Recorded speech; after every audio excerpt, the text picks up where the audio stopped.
సంసారం ఒక సాగరం పార్ట్ 48 రచన మీనా కుమారి గారు. వీడియో చూసే ముందు తప్పకుండా వీడియోకి లైక్ చేయండి. జాహ్నవికి చాలా బాధగా ఉంది. తన ఇంట్లో పూజ గదిలో దేవుడికి దీపారాధన చేయలేదు. వరలక్ష్మి పిన్ని పూజ గదిలోకి వెళ్ళరు. కేవలం తన గదిలో పూజ చేసుకుంటారు. దేవాలయానికి వెళ్ళి మాత్రమే పూజ చేసుకుంటారు. ఏమండి, ఏం చేస్తున్నారు? మీరు లేకుండా నేను ఉండలేను అని ప్రతి క్షణం తెలుస్తుందండి.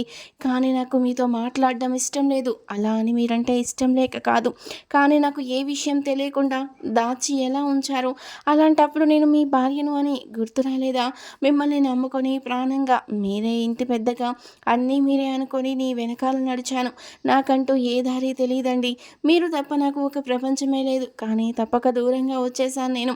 మీరు నా గుండెల్లో ఎప్పుడు దేవుడిలాగానే ఉన్నారు. కానీ నా మనసు జరిగిన విషయాన్ని ఓర్చుకోలేకపోతుంది. ఎందుకో నాకు తెలీదు. స్వతంత్రంగా వెళ్ళి మిమ్మల్ని వదిలి ఎక్కడా 2 రోజులు కూడా ఉండలేదు. ఎవరి బాధ్యతలు వారివే. అలా అని కాదు, నేను మిమ్మల్ని వదిలి ఉండలేను. ఎలా ఉన్నారు? తిన్నారా? తినలేదా? మీరే నా కళ్ళ ముందు నిలుస్తున్నారు. ఎంతో అందమైన తన ఇల్లు కళ్ళ ముందు కనిపిస్తుంది. ఏడుస్తున్న జాహ్నవి కళ్ళకు ఇంటి ముందు ఉన్న పూల చెట్లకు నీళ్లు పోస్తున్నారా లేదా ఏమీ తెలియడం లేదు అని జగపతిని తలుచుకుని ఒక రకంగా వదిలి ఉండలేక బాధ భరించలేక ఏడ్చింది జాహ్నవి. ఆ తర్వాత యువరాజ్కి గెస్ట్ హౌస్ ఇవ్వడంతో అక్కడికి తల్లిని తీసుకొని బయలుదేరాడు యువరాజ్. తల్లిని చూస్తుంటే ఎందుకు నాన్నగారి మీద అలిగి వచ్చిందా ఏమిటి అన్న అనుమానం వచ్చింది. అందుకే మైథిలికి ఫోన్ చేసి విషయం చెప్పి అమ్మ గురించి తెలుసుకో అని వివరంగా చెప్పాడు. మైథిలి చాలా ఆశ్చర్యపోయింది. అమ్మ నాన్నగారు లేకుండా నీతో వచ్చిందా? కనీసం నా దగ్గరకు రమ్మని ఎన్నిసార్లు అడిగినా కూడా నాన్నగారి దగ్గర ఎవరుంటారు అని అమాయకంగా ప్రశ్నించే అమ్మ అలా ఎలా వచ్చింది అంటూ చాలా ఆశ్చర్యపోయింది మైథిలి. ఆ ఇంట్లో పెరిగిన బిడ్డలకు తెలుసు, ప్రతి చెట్టుకు తెలుసు ఆ ఇల్లు వదిలి జాహ్నవి విడిచి ఒక్క క్షణం కూడా ఉండలేదు అని. కానీ విచిత్రమైన పరిస్థితి ఏర్పరుస్తాడు దేవుడు. ఎవరు ఊహించని సమస్యలను కళ్ళ ముందు పెట్టడమే కదా అతని పరీక్షలు. ఆ పరీక్షలకు నెక్కుతారా లేదా అన్నది భగవంతుడు ఆడే ఆట. సంసారం అనే ఒక సాగరంలో ఎన్నో సమస్యల కెరటాలు ఎగుస్తూ ఉంటాయి, మళ్ళీ మామూలు స్థితికి వస్తూ ఉంటాయి. కానీ వాటికి తట్టుకొని నిలబడే శక్తి మనిషికి ఉందా లేదా అన్నది ఎప్పటికప్పుడు భగవంతుడు పెట్టే పరీక్ష. తరుణ్ వాళ్ళు కూడా అక్కడకు దగ్గరలోనే కాలేజ్లో జాయిన్ అయ్యారు ఎలాగో. అందుకే తరుణ్ కూడా అన్నయ్యతో కలిసి ఉండాలని తరుణ్ నిర్ణయించుకున్నాడు. తల్లి వచ్చింది అని తెలిసి తరుణ్ తల్లిని చూడడానికి వచ్చాడు. అమ్మ, నువ్వేంటి ఇక్కడ అని తరుణ్ అడగగానే ఏడుపు వచ్చింది జాహ్నవికి. ఏరా, నేను రాకూడదా? ప్రతి ఒక్కరు నువ్వేంటి ఇక్కడ అని అలా అడుగుతున్నారు. నేను కూడా ఊరు చూడాలి అనుకున్నాను, వచ్చాను. ఏమైనా మంచి ప్రదేశాలుంటే తీసుకెళ్ళు, చూడాలి అన్నది జాహ్నవి చిరుకోపంగా. అసలు మీ ఆరోగ్యం బాగోదు అని నాన్నగారు కంగారు పడుతూ ఉంటారు. మీరేంటి ఇలా వచ్చారు? ఏ టైంలో ఏ టాబ్లెట్ వేసుకోవాలి ఏమీ తెలియదు మీకు. చూడండి మీ ముఖం ఎలా ఉందో, కళ్ళు చాలా వాచిపోయి ఉన్నాయి. ఉదయాన్నే థైరాయిడ్ పిల్ వేసుకున్నారా అంటూ అడిగాడు తరుణ్ తల్లి దగ్గరగా వచ్చి కూర్చొని. ఏమోరా, అవన్నీ నాకు తెలీదు. ప్రతి మాత్ర నాన్నగారు ఇస్తారు. ఆయన మంచినీళ్ళు కూడా ఇస్తారు. అక్కడితో నాకు తెలియదు అన్నది జాహ్నవి. ఇంత పెద్దదానివి అయ్యావు, నువ్వు వేసుకునే బిల్లు ఏమిటో కూడా తెలియకుండా ఎలా ఉన్నావమ్మా అని నవ్వుతూ ఉన్నాడు తరుణ్. ఏమో, అదంతా నాకు తెలియదు. ఏదైనా మీ నాన్నగారు చూసుకునేవారు. నాకు అవసరం రాలేదు. ఏమైంది ఇప్పుడు? మీరు తెలుసుకొని వెయ్యొచ్చుగా అన్నది జాహ్నవి కోపంగా. యువరాజు వైపు చూస్తూ తరుణ్ సైగ చేశాడు. అమ్మ ఇప్పుడే ఒకసారి వస్తాను అంటూ బయటకెళ్లారు. అన్నయ్య, అమ్మ మామూలుగా రాలేదు. ఏదో జరిగింది. అమ్మ ముఖంలో ఎప్పుడూ అలాంటి దీనత కనిపించలేదు. ఇప్పుడు మాత్రం ఏదో ఉంది అనిపిస్తుంది నాకు అన్నాడు తరుణ్ బాధగా. ఒకసారి నాన్నగారితో మాట్లాడతాను ఉండు అంటూ తరుణ్ జగపతికి ఫోన్ చేస్తున్నాడు. జగపతి చేతిలోని ఫోన్ కింద పడిపోయింది. అప్పటికే తమ్ముడు అంటూ భయపడుతూ వరలక్ష్మి ఆ ఫోన్ లిఫ్ట్ చేసింది. ఏమైందిరా? నేనేం చేశాడురా మా తమ్ముడు? అలా ఎందుకు పొడిచావు అంటూ ఏడుస్తూ ఉన్నారు వరలక్ష్మి గారు. ఆ మాటలు విన్న తరుణ్కి మతిపోయింది. ఏంటి అన్నయ్య, ఒక్కసారి వినండి అంటూ స్పీకర్ పెట్టాడు. అబ్బా అంటూ మూలుగుతూ బాధపడుతూ ఉన్నారు జగపతి. వాడిని తర్వాత పట్టుకుందరు కానీ ముందు హాస్పిటల్కి ఫోన్ చేయండి, అంబులెన్స్ని పిలవండి అంటూ వరలక్ష్మి గారు హడావిడిగా అరుస్తూ ఉన్నారు. ఏం జరిగింది? ఏం జరిగింది అత్తమ్మ అంటున్న యువరాజు మాటలు వరలక్ష్మి గారికి వినిపించడం లేదు. ఫోన్ లిఫ్ట్ చేసింది తప్ప ఫోన్ కింద పడిపోయింది కంగారులో. ఇంటి దగ్గర ఏదో జరిగింది అంటూ తన ఫ్రెండ్ సతీష్కి ఫోన్ చేశాడు యువరాజ్. యువరాజ్. సతీష్ ఆగమేఘాల మీద వెళ్ళాడు. వాళ్ళ ఇంటికి చాలా దగ్గరలో ఉంటాడు సతీష్.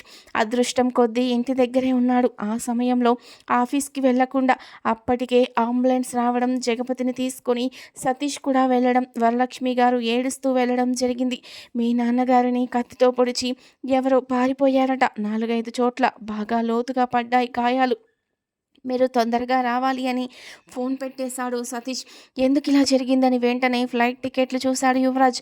లేదన్నయ్య, కారు కూడా వేగంగా వెళుతుంది. ఆ సమయానికి మనం అక్కడికి చేరుకుంటాము అని చెప్పాడు తరుణ్ కంగారుగా. ఇదంతా బయట జరుగుతుంది. లోపల జాహ్నవి పడుకొని భర్త గురించి ఏడుస్తూ ఉంది మౌనంగా. ఇంతలో శాన్వి నవ్వుకుంటూ వచ్చింది. బయట ఉన్న తరుణ్ లోపలికెళ్ళు, మా అమ్మ ఉంది అన్నాడు. Shanvi, hi cutie aunty. అబ్బా, నా కోసం వచ్చేసావా? ఎంతో ముద్దొస్తున్నావా ఆంటీ. తరుణ్ గారికి భార్యనయ్యి ఇలాంటి అందమైన పాపను నేనే కంటాను. ఎవరి వల్ల కాదు, నీ అంత బ్యూటీ నాలో ఉంది కదూ ఆంటీ అంటూ పరిగెత్తుకుని లోపలికొచ్చి జాహ్నవిని చుట్టుకుపోయింది శాన్వి. సంతోషం పట్టలేక ఏడుస్తున్న జాహ్నవి ముఖం చూసి ఆశ్చర్యపోయింది శాన్వి. ఏమైందాంటీ, ఎందుకలా ఉన్నారు? ఆరోగ్యం బాగోలేదా అంటూ జాహ్నవి గడ్డం పట్టుకొని ఎంతో చొరవగా అడిగింది. ఇంతలో జగపతి ఫోన్ నుండి ఫోన్ వచ్చింది యువరాజ్కి. చాలా ఆయాసపడుతూ ఉన్నాడు. ఈ విషయం మీకు తెలిసిందని అని నాకు అర్థం అయింది, కానీ మీ అమ్మకు చెప్పవద్దు. తనకేమైనా జరిగితే నేను మరుక్షణమే మరణిస్తాను అని ఒక్కసారి మీ అమ్మ గొంతు నేను వినాలి అని బాధగా విలవిలలాడుతూ అంటున్న జగపతి మాటకు కన్నీళ్ళు వచ్చేసాయి తరుణ్కి, యువరాజ్కి. తరుణ్కి తల్లి దగ్గర గారాభం ఎక్కువ. ముఖం శుభ్రంగా తుడుచుకొని, మమ్మీ డాడీ మీతో మాట్లాడాలంటున్నారు, ఉదయం నుంచి ఏమీ తినలేదట అని తరుణ్ చెప్పగానే చివ్వున కన్నీరు పొంగింది జాహ్నవిలో. ఆయన ఎంతో బాగా చూసుకునే అక్క ఉంది కానీ మనసులో అనుకొని తల అడ్డంగా ఊపింది, కానీ ఊ అని కూడా అనలేదు జాహ్నవి. చేత్తో నోటికి గట్టిగా మూసుకొని, అమ్మ ఏమైంది మీకు?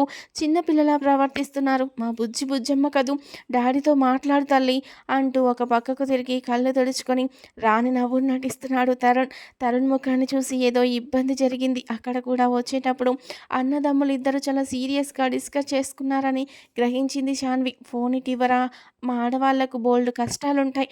అలాంటప్పుడు మేము మాట్లాడం. ఆడవాళ్ళంతా ఒకే పార్ట్ అయిపోతాం. ఏ ఆడవాళ్ళంటే తెలుసా? కాకరకాయ పులుసా అని సైగ చేసి తరుణ్కి బయటకెళ్ళమని కన్ను కొట్టింది శాన్వి. ఆంటీ, ఫోన్ ఆఫ్ చేస్తున్నాను, ఒకసారి చెప్పండి ఎందుకు మీరు ఇలా ఉన్నారు అన్నది శాన్వి కళ్ళ నీళ్లు తెచ్చుకుంటూ. ఎంత బోలా అమ్మాయో, అంత జాలి మనసు శాన్వికి. నవ్వుతూ తుల్లుతూ కోరింతలు కొట్టే శాన్వి కళ్ళల్లో నీళ్లు చూసి దుఃఖమాగక మైథిలి గుర్తుకొచ్చి శాన్వి అంటూ ఏడ్చింది జాహ్నవి. అలాంటి మన ఆడవాళ్ళ కష్టాలు అబ్బాయిలకు అసలు తెలియవు, ఎప్పుడూ తెలియవు. నాకు చెప్పండి, నేను మీలాగే ఏమీ తెలియని అమ్మాయిని అన్నది శాన్వి. అయ్యో పాపం, అవునా? నన్ను నా భర్త ఎప్పుడూ చంటి పాపలా చూసుకున్నారు. ఆ విషయం చూసావు కదూ, కానీ ఇన్ని సంవత్సరాల తర్వాత ఆయన ప్రేమ వెనక నటనే ఉంది అన్న నిజం తెలిసింది అని బాధలో చెప్పేసిన జాహ్నవి. చిన్నపిల్లవు, నాలాగా అమాయకురాలివి. అందరూ అలా ఉండరు అబ్బాయిలు. నా కొడుకులు ఇద్దరూ బంగారం. అలా అని నువ్వు తరుణ్కి దూరంగా ఉండకూడదు. కాబోయే భార్యాభర్తలు ఒకరికొకరు అర్థం చేసుకుంటారు కదా ఈ మధ్యన, ఆ తర్వాత పెళ్లి చేసుకుంటే సుఖంగా ఉంటారు. ఆ మాటలు కూడా తరుణ్ వాళ్ళ నాన్నగారు చెప్పారు. కానీ పెళ్ళి కాకముందే మా ఇద్దరికి పరిచయమే లేదు, నాకేమీ తెలియదు. అందుకే నేను ఆయనకు ఎందుకు పనికిరాని భార్యనయ్యాను. అయినా ఆయనకు అన్ని జాగ్రత్తగా చూసుకోవడానికి వాళ్ళ అక్క ఉంది. ఆయనకు ఇబ్బంది లేదు, నా అవసరం కూడా ఉండదు. ఎందుకంటే నాకే ఆయన అవసరం. ఆయనకు వేరే అని చెప్పబోయి వెక్కి వెక్కి ఏడుస్తూనే ఉంది జాహ్నవి. స్పీకర్ ఆన్ చేసి జగపతి వినేలాగా పెట్టిన ఫోన్ గురించి గుర్తుకు వచ్చి, అయ్యో మనసు బాధపడినట్లుంది అంకుల్కి పాపం అని ఆఫ్ చేసింది ఫోన్ శాన్వి. ఇంత ఇదిగా మాట్లాడుతుంది జాహ్నవి ఆంటీ అని అనుకోలేదు శాన్వి. జగపతి కత్తిపోట్ల కన్నా కూడా భార్య ఏడుపు భరించలేకపోయాడు. జాహ్నవి, నీ ప్రేమే లేకపోతే నాకు ప్రాణం వద్దమ్మా. నాకు పిల్లల మీద కూడా ప్రేమ తక్కువే. నీకున్నంత ప్రేమ నాకుండదు. ఎందుకంటే నాకు తల్లి, బిడ్డ, భార్య అన్నీ నువ్వే. తెలియక తప్పు చేశాను. తెలియనితనంతో, మూర్ఖత్వంలో, నాగరికత తెలియని నేను అది నా జీవితంలో ఇంత కల్లోలం సృష్టిస్తుందని నేను అనుకోలేదు అని ఆలోచిస్తూ నొప్పి భరించలేక కత్తిపోట్లు శుభ్రం చేస్తూ ఆపరేషన్కి సిద్ధం చేస్తున్న కాంపౌండర్లకు శరీరాన్ని అప్పగించేశాడు జగపతి. యువరాజ్కి దుఃఖం ఆగలేదు. వెంటనే వాళ్ళ పెద్దనాన్నగారికి ఫోన్ చేశాడు. తరుణ్ మైథిలికి చేసి చెప్పాడు వివరాలు మొత్తం. అంతే, మైథిలి తన కుటుంబ సభ్యులతో ఏడుస్తూ బయలుదేరింది కారులో. శేషగిరి గారికి చేసిన ఫోన్ సావిత్రి లిఫ్ట్ చేసింది. పెద్దమ్మ అంటూ బాధపడిపోయాడు యువరాజ్. ఏమైంది నాన్న, అలా బాధపడుతున్నావని కంగారు పడిపోయింది సావిత్రి. నిజానికి సావిత్రి విషయం అంత స్థితిలో ఉందని శేషగిరి చెప్పలేదు. భయపడతారు అని తమ్ముడి కుటుంబానికి. ఆ సమయంలో సావిత్రి గారి దగ్గర ఎవరూ లేరు. భరించలేకపోయింది. మాట్లాడరా, ఎవరికి ఏం జరిగింది అంటూ కంగారుగా అడిగింది సావిత్రి. నాన్నగారిని ఎవరో కత్తితో పొడిచారంట పెద్దమ్మ, సీరియస్గా ఉన్నారట అని దుఃఖం ఆపుకోలేక ఫోన్ పెట్టేశాడు. సావిత్రి మరి అమ్మ ఎలా ఉందా అనే లోపే ఫోన్ కట్ చేశాడు యువరాజ్. విపరీతంగా బీపీ పెరిగిపోయింది సావిత్రి గారికి. మాట లేక పడిపోయింది. ఆ దృశ్యం చూసిన నర్స్ శేషగిరిని పిలిచింది. అనిత, అన్వేష్, భూలక్ష్మి సునీతను తీసుకురావడానికి వెళ్లారు. డాక్టర్ గారు వెంటనే చెక్ చేసి ఆమెను ఐసీయూలో పెట్టవలసి ఉంటుందని చెప్పారు. ఎంతమంది ఆప్తులున్నా మనసులో మాట చెప్పుకునే దారి ఉండదు. ఒక్కోసారి సావిత్రిలాగా నిజం తెలుసుకోవాలని తెలియని పసి మనస్తత్వంతో ఉంటారు. జాహ్నవిలాగా వేడి తగిలితే ఇద్దరు వెన్నపూస మనస్తత్వం కలిగిన వారే. వీరలంకమ్మ కోడళ్ళు. అందుకే ఈ ఇష్టాలు. భూలక్ష్మి లాంటి మనస్తత్వం ఉన్నవారికి ఏ కష్టాలు ఉండవు. ఎందుకంటే అనురాగాలకు, ఆత్మీయతకు దూరంగా స్వార్థంగా ఉంటారు. అటువంటి వారిని ఏది అంటుకోదు. భార్యగా, తల్లిగా, ఒక ఇల్లాలిగా బాధ్యతగా ఉన్న సావిత్రి బీపీ బాగా పెరిగిపోయి ట్రీట్మెంట్లో ఐసీయూలో ఉంది. శేషగిరి కన్నీళ్లు పెట్టుకుంటూ ఉన్నాడు. ఏంటిదంతా, ఎందుకు ఇలా అయిపోతుంది సావిత్రి, నువ్వు లేకపోతే నాకు జీవితమే లేదు అని బోరున విలపిస్తుంది శేషగిరి మనసు. ఏదైనా ఓర్చుకుంటుంది. తనను కన్న బిడ్డ కన్నా ప్రేమగా చూస్తుంది. బిడ్డలను తనే గారాబం చేశాడు. ఆ గారాబాన్ని ప్రేమగా తీసుకున్న వాళ్ళు మంచిగా మారారు. తీసుకొని సునీత లాంటి వారికి బుద్ధి జ్ఞానం తెలిసిన తోబుట్టువులు మార్చాలి. వెళ్ళకు జాహ్నవి, ఏమీ తెలియదు రా. మీ అమ్మకు టాబ్లెట్స్ తీసుకోవడం కూడా తెలియదు. ఆ టాబ్లెట్ గొంతు లోపలికి వేస్తాను. చేదు తెలియకుండా ఆమెకు ఎంతో ఇష్టమైన మైసూర్పాక్ ముక్క చిన్నది పెడతాను. స్నానం చేయకుండా తినకూడదు అని తెల్లవారుజామునే లేచి స్నానం, పూజ చేస్తుంది జాహ్నవి. నా కళ్ళ ముందు అద్దంలో ఒకప్పటి నా రూపం నన్నే గాయపరిచింది జాహ్నవి. తప్పు చేశాను జాహ్నవి, నీకు చెప్పలేదమ్మా, భరించలేవు అని. ఎప్పటికప్పుడు నీ పరిస్థితి అలాగే ఉంది. మొదట గర్భాన్ని పోగొట్టుకొని నీరసమైపోయావు. చిన్న బిడ్డగా అప్పుడు చెప్పలేను. తర్వాత కొద్ది కొద్దిగా తెలుసుకుంటున్న నిన్ను చూసుకుంటూ మురిసిపోతూ నీ ప్రేమలోకంలో ఉండిపోయాను. నీ ఒంటి మీద చెయ్యి వేసిన తర్వాత నేను తప్పు చేయలేదు జాహ్నవి. గర్భగుడిలోకి అడుగు పెట్టినంత ఆత్మజ్ఞానంతోనే ఉన్నాను. నన్ను నమ్మమ్మ జాహ్నవి. పిల్లలు ఎవరైనా సరే, నా భార్య నువ్వు. ఒక్క మాట అంటే ఊరుకోను. ఉల్లిపాయ కూడా కొయ్యలేదు నా జాహ్నవి. దొంగచాటుగా ఉల్లిపాయలు కట్ చేసి రెడీగా ఉండేవాడిని. ఆమె కంట నీరు నేను చూడలేను. నా ఇంట్లోకి కొత్తగా అడుగుపెట్టిన పసిపాప లాంటి మనసున్న నా జాహ్నవి కన్నీరు చూసి అప్పుడే కరిగిపోయాను. నాలో ఉన్న మదమాత్సర్యాలు నా తల్లి లాంటి అక్క పోగొట్టింది. నా ప్రపంచమే జాహ్నవి అని ఆమె చూపించింది. జ్ఞానోదయం అయ్యింది జాహ్నవి. నన్ను నమ్ము. నీకోసం ఎక్కడికైనా వచ్చేస్తాను. నన్ను వదిలి వెళ్ళవద్దు. ఈ మాయదారి లోకంలో బ్రతకలేము జాహ్నవి, జాహ్నవి అంటూ కలవరిస్తూ లోపలే ముద్దగా ఎవరికి అర్థం కానట్టుగా మాట్లాడుకుంటూ చికిత్స చేయించుకుంటున్నాడు జగపతి. సతీష్ ఎప్పటికప్పుడు విషయాలు అందరికీ వివరిస్తున్నాడు మెసేజ్ ద్వారా. ఏదో టూర్కి వెళ్తున్నాము అని చెప్పి జాహ్నవిని కూడా కారులో ఎక్కించుకున్నారు కొడుకులు ఇద్దరు. శాన్వి సహకారంతో. శాన్వి కూడా ఏడుస్తూ బయలుదేరింది జాహ్నవికి కనబడకుండా. మైథిలి తన కుటుంబ సభ్యులతో భారమైన గుండెలతో వస్తుంది. ఆమె భర్త ఆమెను ఓదారుస్తూ ఉన్నాడు. శ్రీకాంత్ జగపతికి ఫోన్ చేశాడు. శ్రీకాంత్కి స్నేహితుడు పరిస్థితి తెలియగానే తెలియని దుఃఖంతో గుండె భారమయ్యింది. జగపతి గారు అదో రకమైన కోమా స్టేజిలో ఉన్నారు సార్, ఐసీలో ఉంచారు. ఆయనకు ఫోను ఆయనకి ఇవ్వడానికి కుదరదు అని చెప్పేశాడు సతీష్. అన్నిటినీ దర్శించే భగవంతునికి జరిగే మాయ తెలుసు. శ్రీకాంత్ చెప్పిన విధంగా సతీష్ ఇచ్చిన కంప్లైంట్తో అగంతకుడిని వెతుకుతున్నారు. వరలక్ష్మి గారు మౌనంగా రోధిస్తున్నారు. ఎన్నాళ్ళు పూజలు చేశాను రా నీ కోసం. నీ కష్టంతో నా ఇల్లుని ఎంతో బాగా తీర్చిదిద్దావు. నీ మేనకోడళ్లకు ఉన్నత జీవితాలు కల్పించావు. ఇద్దరు స్టేట్స్లో హ్యాపీగా సెట్ అయిపోయారు. ఏ దిగులు లేదనుకుంటే ఇదేమిట్రా అనితలు పట్టుకొని ఏడుస్తూనే ఉన్నారు వనలక్ష్మి గారు. పెద్ద వయసు మీరు, ఇలా బాధపడకండమ్మా అని చెబుతున్నాడు సతీష్. సుఖంలో అందరూ ఉంటారు, కానీ కష్టంలో వేరే ఒక రూపంలో భగవంతుడు వస్తాడు. అలా సతీష్ వచ్చాడు. భార్య, కొడుకులు, కూతురు, అల్లుడు అన్న కుటుంబం, చెల్లి కుటుంబం, ప్రాణ స్నేహితుడు అందరూ ఉన్నారు దూరంగా. సాగరంలో కెరటాలు. అమావాస్య గడియాలకు కల్లోలంగా ఎగుస్తున్నాయి. పక్క పక్క దారుల్లో వేగంగా ప్రయాణిస్తున్నాయి కార్లు. శ్రీకాంత్ వాళ్ళు ప్రయాణించే కారు, యువరాజ్ వాళ్ళు ప్రయాణించే కారు. ఆ మధ్యలో ఒక జానపద పాటగాళ్ళు అమ్మవారి జాతరకు కొన్ని పాటలను పాడుకుంటూ రిహార్సల్ చేస్తూ వెళ్తున్నారు. ఆడవాళ్ళు మగవాళ్ళు కలిసి చాలా చక్కగా లయబద్ధంగా పాడుకుంటూ వెళ్తున్నారు లారీలో. ఏందిరా శివయ్య, ఇదేందిరా శివయ్య, ఏందిరా ఇదేందిరా, మల్లెకొండల్లో మంచులాంటి మనసుతో రాకాసులకు వరణమిచ్చి ఇక్కట్లు పాలయ్యావు ఓ బాలశివయ్య, ఏందిరా అన్నలోని ప్రాణం తమ్ముడు, వాడి పానం చిక్కుల్లో అన్ననేమో తెలియని ఇక్కట్ల పాలు చేశావు.